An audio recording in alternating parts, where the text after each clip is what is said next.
Arrange marriage वाली लड़की है ये, लव मैरिज नहीं है, भाग के शादी नहीं करी, नाबालिग नहीं थी। बताओ इसका क्या कसूर है? माँ बाप ने देख के शादी कराई थी ना, बीच में फूफा था ना। क्या गलती है अब इस औरत की, क्या गलती है उन बच्चों की? नहीं जाऊंगी। वो मेरे को निकाल रहे थे कि यहाँ से निकल निकल, मैं नहीं जाऊंगी। मैं शादी करके आई हूँ, भाग के नहीं आई हूँ, मैं यहीं पे रहूंगी।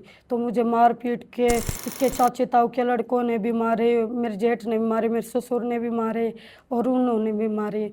फिर वो खुद ही घर से भाग गया। मैं यहीं पे पड़ी रहूंगी, लेकिन मैं अपने मायके में नहीं जाऊंगी। मैं तुम्हारा रिश्ता तोड़वा दूंगी, मैं ये कर दूंगी, मेरी बुआ बोलती थी।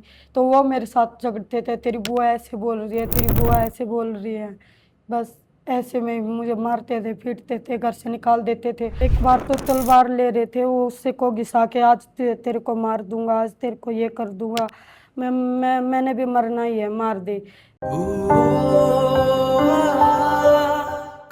सो hello everyone, welcome back to our channel Mayka वही माँ का घर। तो वीडियो को शुरू करने से पहले एक हाथ जोड़ के गुजारिश है कि प्लीज ये जो ऊपर स्क्रीन पे नंबर्स आ रहे हैं वो सिर्फ घरेलू हिंसा से पीड़ित महिलाओं के लिए है जो आश्रम में आके रहना चाहती हैं। ये नंबर शादियों के लिए नहीं है, अडॉप्शनों के लिए नहीं है, ना ही तुम जैसे आदमियों के लिए जो यहाँ पे संपर्क करते हो लड़की के लिए।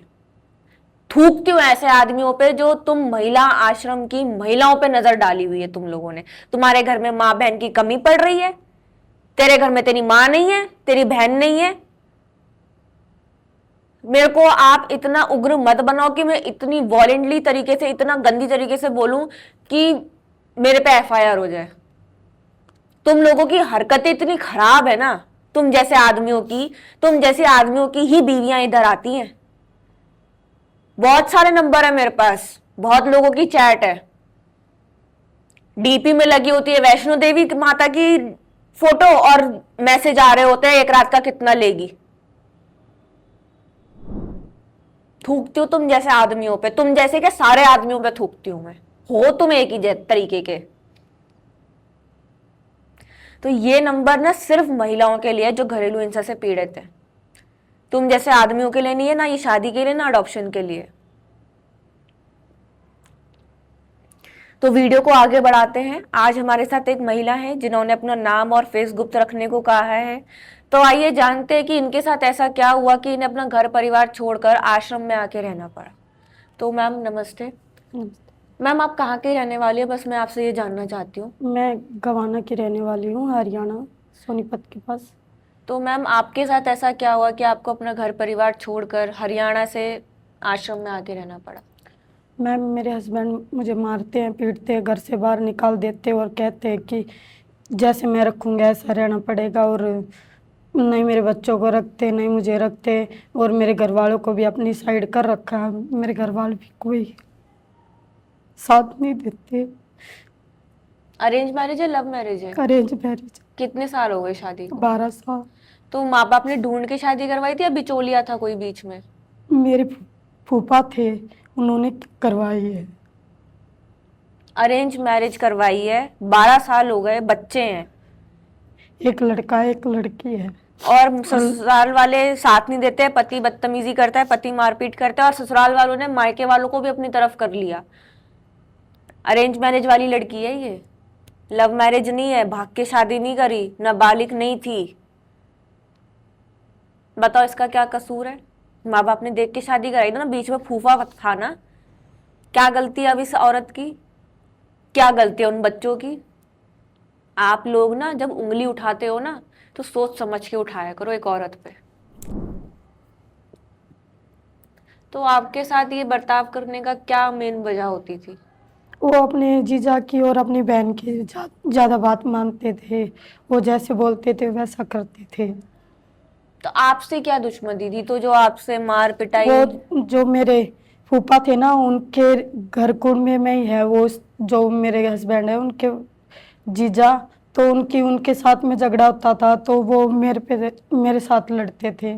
मतलब वो आपके फूफा थे और उनके वो जीजा लगते थे, मतलब दोनों तरफ के ही नहीं, कोई ना कोई वो रिश्तेदार थे? मेरे फूफा भी वहीं के थे और मेरे जीजा भी, उसके जीजा भी वहीं के थे। मतलब दोनों हाँ, खानदान से ही था एक उनका? खानदान से ही था। तो उनके आपस में झगड़े होते थे तो वो अब इसका जीजा उसको सिखा देता था कि ये ऐसा बोल रहे हैं, इसके घर इसके फूफा ऐसे बोल रहे हैं, इसकी बुआ ऐसे बोल रही है, बुआ के लड़के ऐसे बोल रहे हैं। तो फिर वो आता था, वो मेरे साथ झगड़ा करता था। मैंने अपनी बुआ से भी बोला कि बुआ जो भी तुम्हारा झगड़ा है वो अपने में रखो, तो वो नहीं मानते थे। मैंने उसके सामने ये बोला था कि जो भी कुछ झगड़ा है, तो मैं अपनी बुआ से भी कितना उल्टा बोलती हूँ। मैंने अब बुआ को सुनाया है कितनी बार, तुम मेरे साथ क्यों लड़ते हो? तो बोलता है कि वो तुम्हारे कहने से ही बोलती है, वो तुम्हारे कहने से लड़ती है मेरी बहन के साथ। और जबकि आप कुछ नहीं बोलते थे। नहीं, मैं उनसे बात भी नहीं करती थी, मेरा कोई मतलब नहीं था। उन्होंने फर्स्ट बार किया था, तो मैंने तभी उनसे कोई नाता नहीं रखा था। मैंने फर्स्ट बार ही बोल दिया था कि मेरे बारे में कुछ मत बोलो, जो तुम्हारा झगड़ा है वो आपस में रखो, मैं मेरे तक मत पहुंचने दो। लेकिन फिर भी उन्होंने ऐसा ही किया। फिर भी वो, मैं तुम्हारा रिश्ता तोड़वा दूंगी, मैं ये कर दूंगी, मेरी बुआ बोलती थी। तो वो मेरे साथ झगड़ते थे, तेरी बुआ ऐसे बोल रही है, तेरी बुआ ऐसे बोल रही है। बस ऐसे में मुझे मारते थे, पीटते थे, घर से निकाल देते थे। और झगड़ा होता था ना, तो मेरे ससुर अड़ोस पड़ोस वालों को, मेरे मायके वालों को, अब मेरे जेठानी के मायके वालों को और अपने ससुराल से, मतलब सब रिश्तेदारी को इकट्ठा कर लेते थे और मेरे से उल्टा सुल्टा बोलते थे। तो फिर मेरे को भी गुस्सा आता था, तो मैं भी चिल्ला चिल्ला के बोलती थी। तो फिर कहते थे देखो है ना आपकी लड़की में कमी, देखो ना आप, है ना आपकी लड़की में।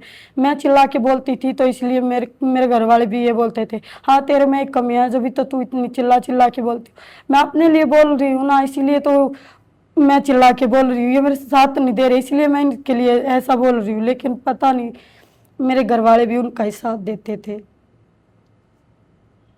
तो आपकी शादी को 12 साल हो गए, तो ये शुरू से ही होता रहा है या बीच में ठीक शुरू से ही।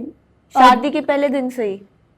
हाँ, वो पहले जब फेरे हो रहे थे ना हमारे, तो वहां पे ऐसे फेरे होते हैं ना, तो भाई मेरे को बिठाने लगा। चाची ताऊ का लड़का था, वो मेरे को बिठाने लगा, उसका जीजा उसको बिठाने लगा। तो वहीं पे झगड़ा हो गया था उस बात पे भी कि तेरे ताऊ के लड़के को मार दूंगा, ये कर दूंगा, वो कर दूंगा। भाई पैरों पे तो पहले कोई भी बैठ सकता है, ये थोड़ी ना कि भाई इसमें कोई गिफ्ट मिल रहा है या कुछ। पता नहीं क्या प्रॉब्लम थी उनको, बस हर एक बात पे लड़ते थे। तो मार पिटाई मतलब कैसे करते थे आपके साथ? आपको कभी जान से मारने की भी कोशिश करी है या? हाँ, एक बार तो तलवार ले रहे थे, वो उससे को घिसा के, आज तेरे को मार दूंगा, आज तेरे को ये कर दूंगा। मैंने भी मरना ही है, मार दे। बोले वो, ये लॉकडाउन से पहले 1 महीना पहले घर से भी भाग गए थे। मैं बोली कि मैं कहीं नहीं जाऊंगी, वो मेरे को निकाल रहे थे कि यहाँ से निकल निकल, मैं नहीं जाऊंगी, मैं शादी करके आई हूँ, भाग के नहीं आई हूँ, मैं यहीं पे रहूंगी। तो मुझे मार पीट के, उसके चाचे ताऊ के लड़कों ने भी मारे, मेरे जेठ ने भी मारे, मेरे ससुर ने भी मारे और उन्होंने भी मारे। फिर वो खुद ही घर से भाग गया। मैं यहीं पे पड़ी रहूंगी, लेकिन मैं अपने मायके में नहीं जाऊंगी। कभी पुलिस में नहीं गए आप? गए, बहुत बार गए, लेकिन फिर भी घर वाले समझौता करवा देते थे और मना, अब मैं आ जाती थी। घर के काम आप पूरे करते थे? घर के कामों से भी कोई शिकायत होती थी उन्हें? नहीं, मैं सारा काम करती थी। घर में बच्चों पे भी कभी हाथ उठाया है? बच्चे बात करते थे तो मैं मार देती थी, लेकिन वो ज्यादा मारते हैं। मतलब बच्चों पे भी हाथ उठा रखा है बाप ने? हाँ। अभी कितने साल के हैं आपके बच्चे? एक 6 साल का, एक 7 साल की लड़की है। कितने छोटे बच्चे हैं, उस पे भी हाथ उठाता है ये? शर्म नहीं आती लड़की तो मेरी तुम्हारी? मेंटल है, पागल है थोड़ी। उस वो पे भी भी हाथ उठाता था? वो भी उसी के कारण है। वो 6 महीने उसमें मेरे लिए खाने पीने का कुछ नहीं ला के देते थे। जब वो पेट में थी तो 4 ग्राम तो उसमें पानी था। मेरे भाई ने मेरे को खून दिया और फिर जब 6 थैली खून चढ़ी थी मेरे, जब जाके वो हुई थी। मतलब टाइम पे खाना ना मिलना, प्रेगनेंसी के दौरान इसी पे कुछ वजह से ना? मेरी बेटी पागल हुई है। मतलब मारते भी थे। जब मैं प्रेग्नेंट थी तो मेरे को मारते भी थे, बहुत मारते थे। और मेरी बेटी मेरे मायके में हुई है।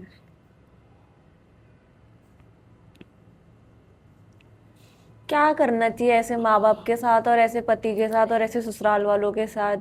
शादी अरेंज मैरिज हुई, घर के वो सारे काम करती थी। प्रेगनेंसी में तुमने उसका साथ नहीं दिया, प्रेगनेंसी में तुमने उसको इतना मारा, खाने को नहीं दिया कि पहला बच्चा जो बेटी हुई वो थोड़ी मेंटली डिसेबल हुई।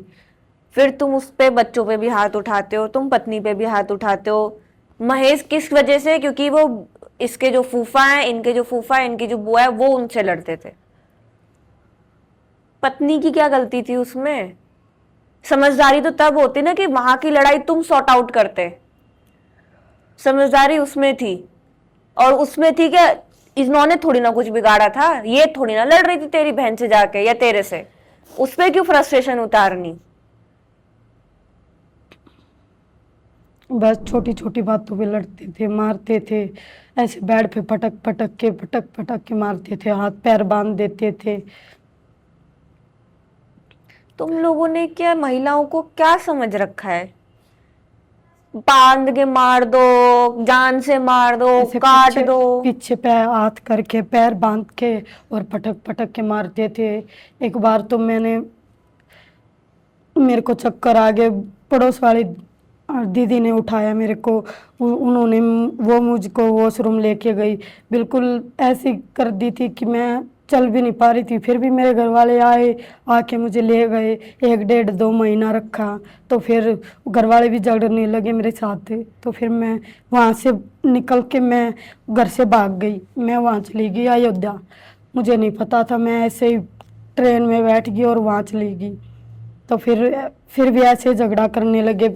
मैं वहाँ से एक लड़के के साथ आ गई, उन्होंने साथ दिया।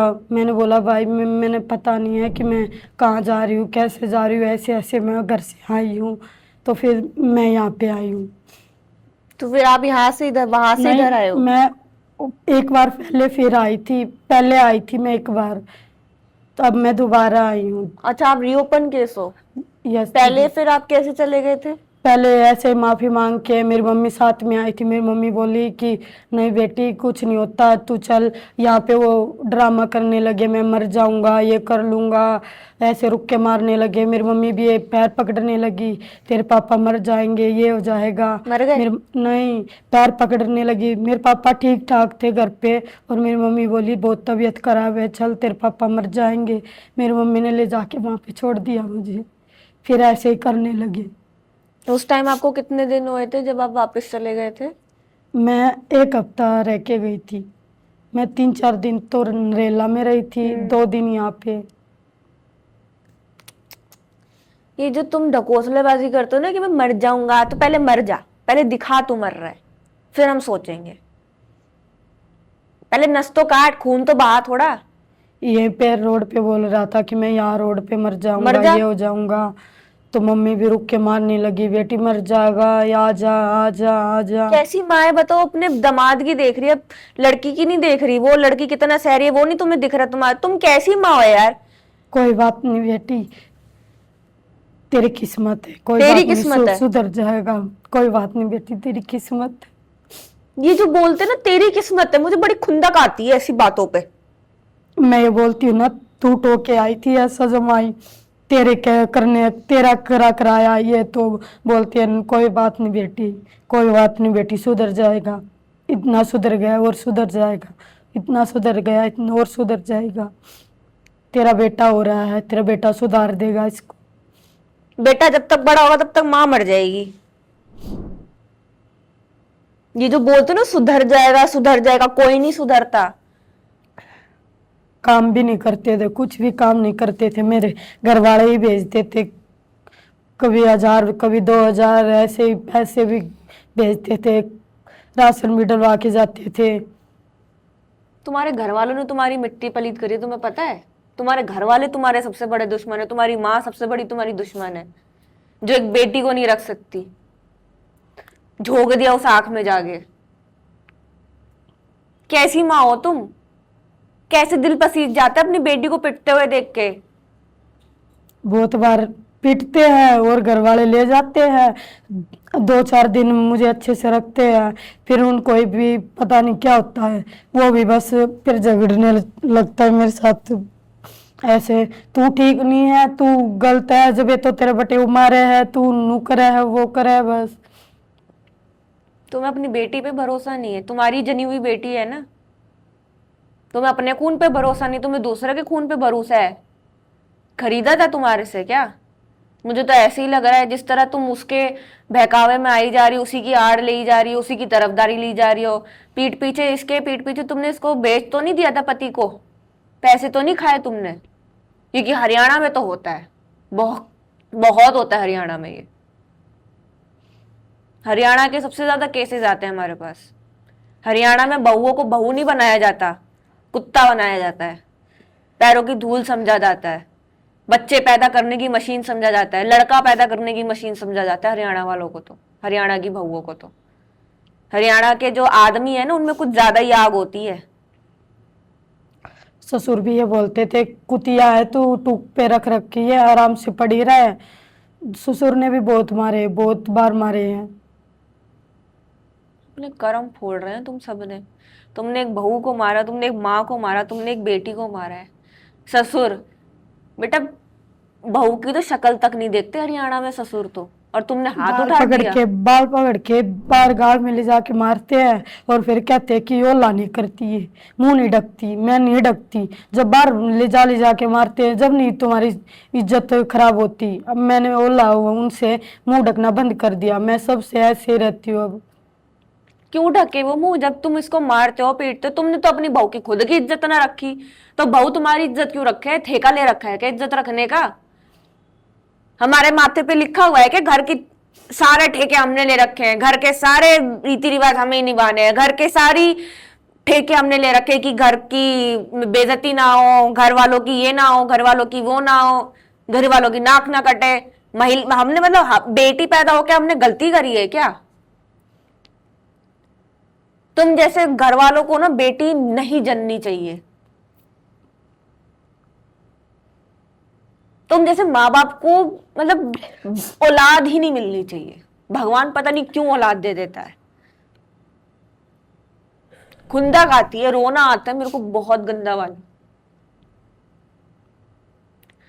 तुम तुम्हें बिल्कुल अकल नहीं है कि तुम कर क्या रहे हो, तुम्हारे घर में हो क्या रहा है। तुम एक बहू को इतना मार रहे हो, इतना उसको मतलब इतना परेशान कर रहे हो, इतना टॉर्चर कर रहे हो कि उसको या तो सुसाइड करना है या तो वो घर छोड़ दे।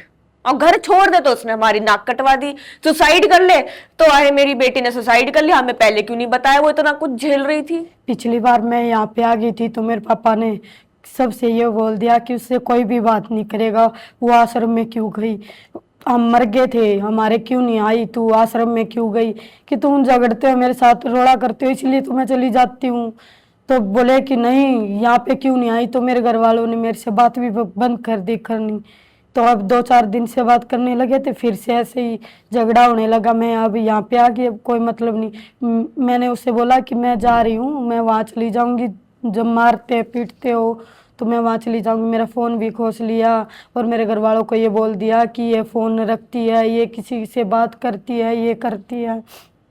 तो फोन रख लिया ना तूने, घर पैसे वाले भी, फोन। सारे पैसे भी खोस लिए कि तू कैसे जाएगी, यहाँ पे पड़ी रह, जैसे मैं रख रहा हूँ ऐसे ही रहे। मैं ये कहूँ कि तू खा तो खाएगी, मैं ये कहूँ कि नहीं खाना तो नहीं खाना, जैसे मैं रख रहा हूँ ना कुतिया की तरह ऐसे रहे। कुतिया भी नहीं रहती ऐसी, ना दे तू खाना एक दिन, देख कैसे भौंकेगी, कैसे काटने को दौड़ेगी।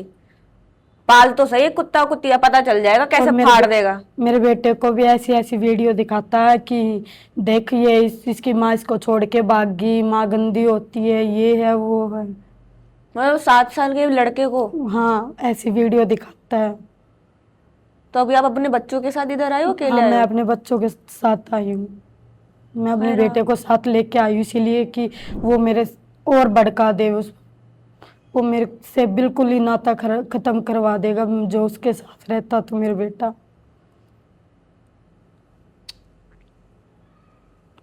समझ नहीं आता तुम जैसे आदमियों के साथ करना क्या चाहिए। तुम जैसे आदमियों के लिए ना, पता है कानून में कोई सजा नहीं है। कानून सिर्फ तुम्हें जेल भेज सकता है, कानून सिर्फ तुम पे फाइन लगा सकता है। जो एक महिला दर्द सहती है ना, उसका कानून कभी नहीं चुका सकता कुछ भी। जो हम लोग दर्द सहते हैं ना तुम लोगों की वजह से, आसपास के लोगों की वजह से, जो घर वालों की वजह से, उस कहीं कानून में कोई सजा नहीं है। इसलिए अब औरतों को ना मां चंडी का रूप लेना चाहिए। मैं उन औरतों को बढ़ावा नहीं दे रही हूं जो गलत कर रही हैं, जो क्राइम कर रही हैं। मैं उन औरतों को बिल्कुल बढ़ावा नहीं दे रही।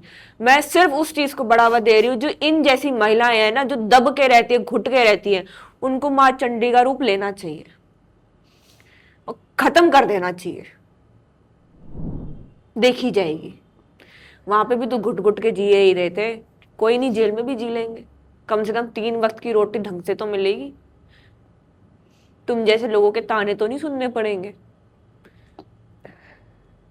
मेरे अंदर, खुद के अंदर इतना दर्द है ना कि कभी जाहिर नहीं होने देती मैं। किसी को फर्क भी नहीं पड़ता कि यहाँ पे जो लड़की बैठी है सीट पे, वो जो पॉडकास्ट कर रही है, उसके अंदर कितना दर्द है। इन महिलाओं का दर्द सुनती हूँ, वो तो बात है ही है। मेरा अपना खुद का दर्द कितना है वो कोई नहीं सोच सकता। आप जैसे घर वालों को, आप जैसे ससुराल वालों को, आप जैसे पतियों को ना कानून सजा नहीं दे सकता। हम लोगों को ही ना मां चंडी का रूप लेना पड़ेगा और एक ही झटके में सिर्फ मारती चली जाए, मारती चली जाए, मारती चली जाए, और बस। और जब शांत हो ना तो तुम्हारे लहू से हम ना आए कि तुमने इतना, मतलब इतना हमें दर्द दिया है ना, इतना हमें दर्द दिया है ना कि उस दर्द का कोई वो नहीं है, कॉम्पनसेशन कुछ भी नहीं है। मर्द जात होनी नहीं चाहिए। हम महिलाएं ना अपने में बहुत संतुष्ट रह सकती हैं, मगर तुम मर्द ना बहुत बहुत खराब हो, बहुत घटिया है, बहुत घटिया। मतलब मैंने क्या क्या केस नहीं सुने, क्या क्या केस नहीं सुने मैंने यहां बैठ के। डॉन की बीवी, भाई की बीवी, गवर्नमेंट ऑफिसर की बीवी, डॉक्टर की बीवी, वकील की बीवी, किसकी बीवी नहीं आई इधर। आप लोग ना थोड़ा संभल सकते हो तो संभल जाओ। इतना कलयुग नहीं है कि तुम रिश्तों की कदर करना ही भूल जाओ, तुम बहू की कदर करना भूल जाओ। इतना कलयुग नहीं है। जो कलयुग, जो कल की अवतार भगवान श्री कृष्ण को 5 लाख साल बाद लेना है ना, वो इतना मत कलयुग लेकर आओ कि वो अभी ले ले कल की अवतार, और एक ही झटके में दुनिया खत्म। और तुम जैसे आदमियों को तो वो मतलब तड़पा तड़पा के मारे, जिन्होंने अपनी बेटी, बहू और माँ और अपनी बहन का कुछ ख्याल नहीं रखा।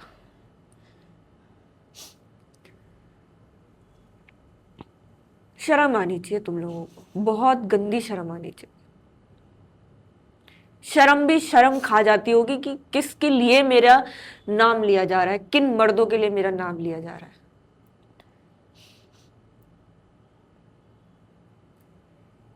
मैं वीडियो को यही समाप्त करती हूँ।